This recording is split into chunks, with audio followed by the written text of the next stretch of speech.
Welcome to Executives Airsoft. Today we're going to be doing a gun overview of my own personal gun. This is my custom built SMP.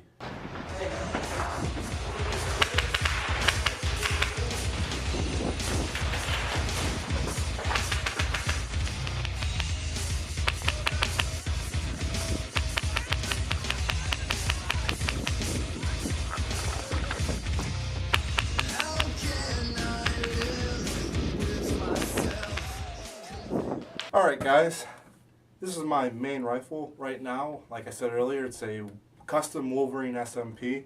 I've had this gun, I've been working on this gun for about a year now, slowly tinkering and upgrading it and messing with it. We're going to take a look at the externals first, and then we'll talk about what's going on the inside.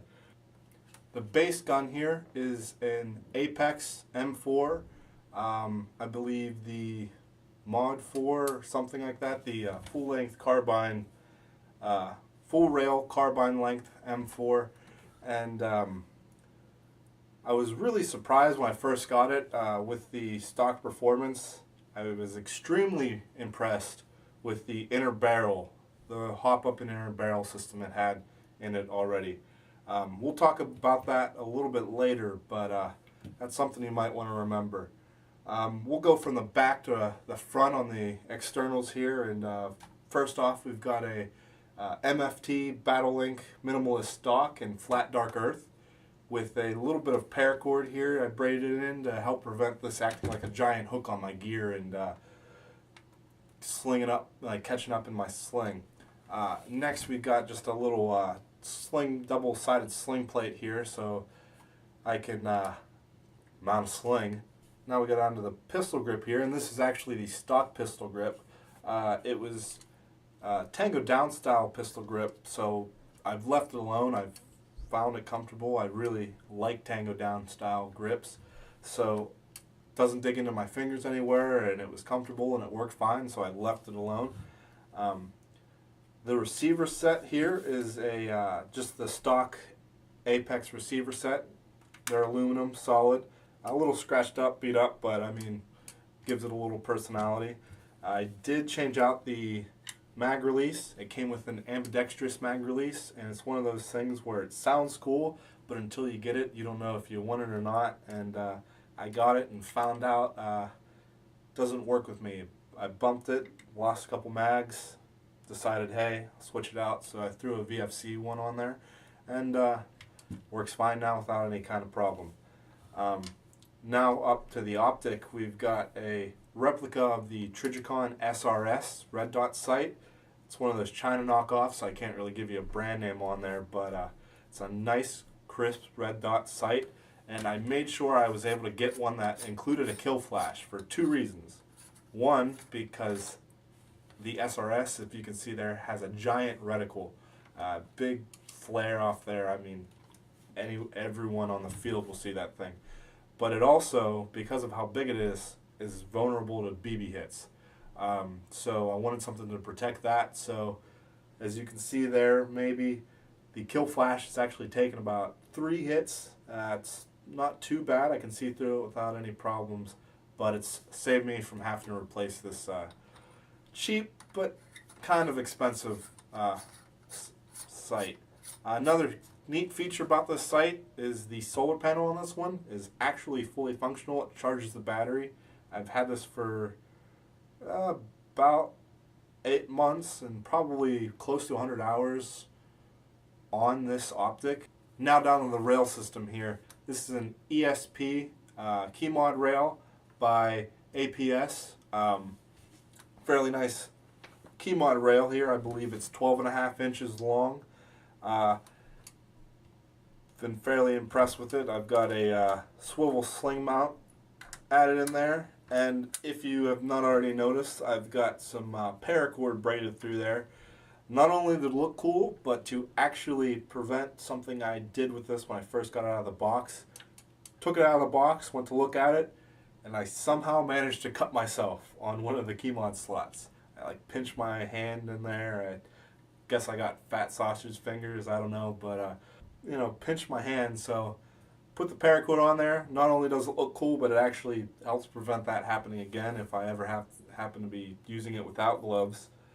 Down here we've got a PTS Syndicate, I guess stubby Keymod foregrip, vertical grip. It's fairly nice, locks in the Keymod rail, very solid. I feel comfortable enough having this thing on a real steel rifle. It's solid. I mean, it's lightweight. It's a solid little grip there. I love this thing, and it's just the right size for me to be able to get on this and hold it without too much of a problem. It's in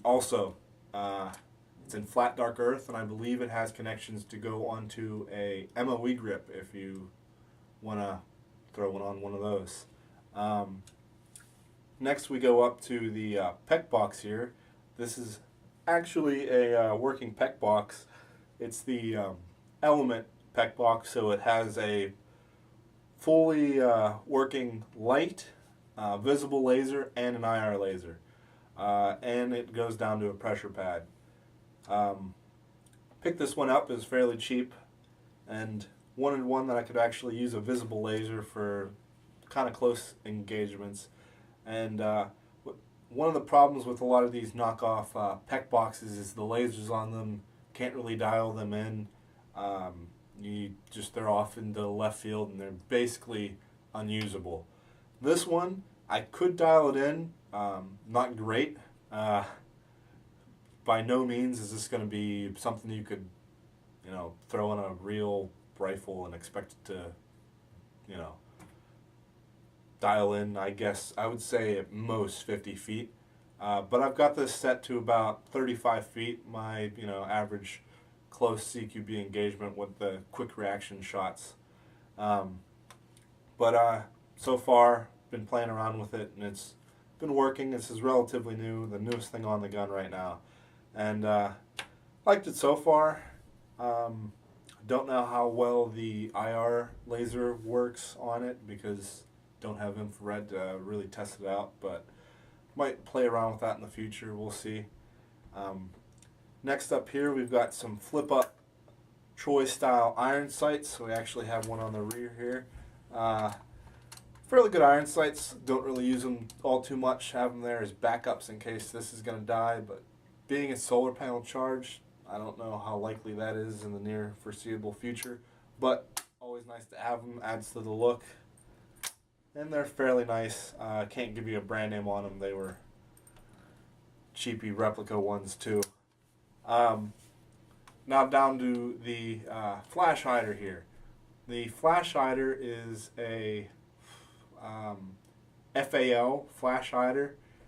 Threw it on there. Wanted something to replace the bright orange tip flash hider bird cage. I wanted something a little bit exotic, but it's not going to be overly expensive, so I picked this up. Only cost me about $7 or so, and it adds to the look. Last thing on here, we've got the light. I've got a weapon mounted light. This is the Lancer Tactical replica. Has 200 lumens, I believe. Fairly good light, solid washout with a nice bright beam in the middle, able to trace, and it has a couple different modes like a strobe feature, constant on, temporary, and I had it set up so it's mainly my right-handed dominant light. I have the option to use the light for the PEC box, and I can still kind of reach under and get on it from the left-handed grip. But yeah, that's how I have it set up here on the rifle. That's a lot of the reason why everything's set up. The idea was to have a sleek and I guess minimalist, like everything you need and as sleek as a package as possible. Alright, now we're going to talk about what's going on inside. Like I said before, it's a Wolverine SMP. Nothing too crazy about it. Had to have it modified a little bit in the gearbox to allow it to fit in and everything to work properly because of the Apex having an electric blowback gearbox. But nothing too crazy or dramatic. I also have included is a amped Airsoft AGL grip to ensure I don't like pull or kink the line or anything wrong with the line.